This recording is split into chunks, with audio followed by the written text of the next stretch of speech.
Section 111 IPC में देखा कि उसके अंदर दो सिचुएशन है।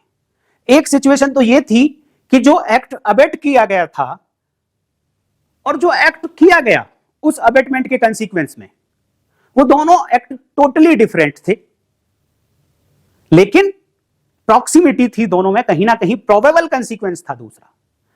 एक दूसरी सिचुएशन ये थी, जो एक्ट अबेट किया गया वो एक्ट तो प्रिंसिपल ऑफेंडर ने किया ही किया, साथ में in addition to that act कोई और एक डिफरेंट एक्ट कर दिया गया। तो ये दो सिचुएशन थी।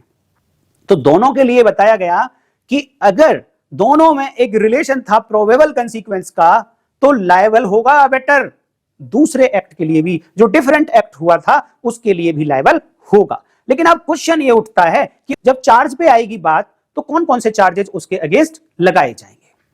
तो उस बात को समझने के लिए सेक्शन 112 आईपीसी है, जिसे आप पढ़ेंगे तो आपको क्लैरिटी आ जाएगी। मैं आपको समझाता हूं। सेक्शन 112 आईपीसी क्या कहती है? Abettor when liable to cumulative punishment for act abetted and for act done.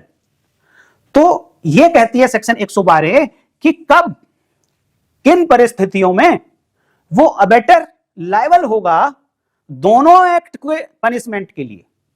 एक वो एक्ट जो उसने अबेट किया था, और एक वो दूसरा एक्ट जो उस अबेटमेंट के कंसीक्वेंस में डिफरेंट एक्ट हो गया।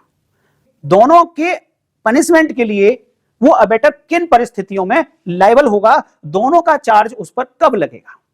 तो 112 ये कहती है इफ द एक्ट, ध्यान देना फ्रेंड्स, जब ये दा वर्ड आता है ना लॉ में, आपको जब भी कहीं ये दा वर्ड देखने को मिलेगा, तो इसका मतलब ये समझ लेना आप कि ये जो एक्ट है ये ऐसा एक्ट है जिसकी बात पहले हो चुकी है। नहीं तो आप यहां से देख रहे हैं कि शुरुआत हो रही है सेक्शन की इफ द एक्ट, तो शुरुआत यहीं से है, तो ये एक्ट के बारे में तो कहीं कोई बात हुई नहीं है इस सेक्शन में। तो यस, ये एक्ट वो एक्ट है जिसकी बात सेक्शन 111 में हुई है, वो डिफरेंट एक्ट, ये वो वाला एक्ट है। द ये बता रहा है इफ द एक्ट, कौन सा act? For which the abettor is liable under the last preceding section. Last preceding section कौन सी है? Section 111 IPC. तो 112 में यही कहा गया है कि अगर वो जो एक्ट जिसके लिए पिछली सेक्शन में अबेटर लायबल था, कौन सा एक्ट है वो? Different act. प्रिंसिपल एक्ट जो अबेट किया था उसने, उसके लिए तो लायबल है ही वो, लेकिन जो डिफरेंट एक्ट था उसके लिए लायबल बनाया 111 ने। लेकिन जब पनिशमेंट की बात आई तो 112 कहती है कि जो डिफरेंट एक्ट के लिए 111 ने लायबल बताया था, अगर वो एक्ट था in addition to the act abetted. एक बार फिर से मैं पढ़ देता हूं। If the act for which the abettor is liable under the last preceding section is committed in addition to the act abetted and से जुड़ा है, दोनों कंडीशन पूरी होनी चाहिए, and constitutes a distinct offence. Different act जो हुआ था वो इन एडिशन था प्रिंसिपल एक्ट के, और वो एक डिफरेंट एक्ट एक अलग ऑफेंस बनाता था अबेटमेंट वाले से। तो ये कहता है the abettor is liable to punishment for each of the offences. दोनों ऑफेंसेस की पनिशमेंट के लिए अबेटर लायबल होगा। उसके ऊपर दो चार्ज लगेंगे।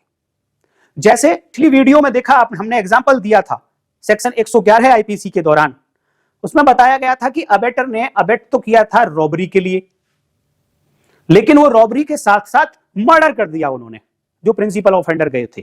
क्यों? क्योंकि रॉबरी बिना मर्डर के पूरी नहीं हो रही थी। तो यहां पर जो मर्डर था वो रॉबरी का प्रोबेबल कंसीक्वेंस था। अबेटर अब लायबल है उस डिफरेंट एक्ट मर्डर के लिए, और वो murder in addition to robbery हुआ है। तो सेक्शन 112 ये कहती है कि दोनों ऑफेंसेस के लिए पनिशमेंट मिलेगी उसको, रॉबरी के लिए भी, रॉबरी के अबेटमेंट के लिए भी, और मर्डर के अबेटमेंट के लिए भी। तो उस पर चार्ज कौन कौन से लगेंगे? चार्ज लगेगा 109 अबेटमेंट ऑफ किसका? रॉबरी का, 392 आईपीसी, और दूसरा चार्ज लगेगा 109/302 आईपीसी। दोनों चार्ज लगेंगे उसके ऊपर, और दोनों में पनिशमेंट मिलेगी। यही बात कहती है 112 आईपीसी। ये बातें फ्रेंड्स आपको और दूसरी जगह नहीं मिलेंगी, इसीलिए मैं बार बार आपको कहता हूं कि चैनल को सब्सक्राइब कर लो फ्रेंड्स। इसी तरीके की वीडियो आपको कंटिन्यू मिलती रहेंगी, कोई वीडियो आपसे मिस ना हो जाए, इसलिए चैनल का सब्सक्राइब करना बहुत जरूरी है। वीडियो आपको अच्छी लगी है फ्रेंड्स तो इसे लाइक कर लीजिए और अपने फ्रेंड्स के साथ शेयर जरूर कर लीजिए। अब फिर मैं एक बार आपको बता देता हूं, सेक्शन 110, 111, 112, 113 और 114, मैं इन सेक्शंस का कंपैरिजन आपको दिखाऊंगा, कहां कहां किस किस सेक्शन में क्या क्या ओवरलैप करता है और क्या क्या डिफरेंट है। लेकिन आपको बने रहना पड़ेगा चैनल पे, तो आप बने रहिए फ्रेंड्स। फिर मिलेंगे नेक्स्ट वीडियो में, तब तक के लिए नमस्कार, जय हिंद।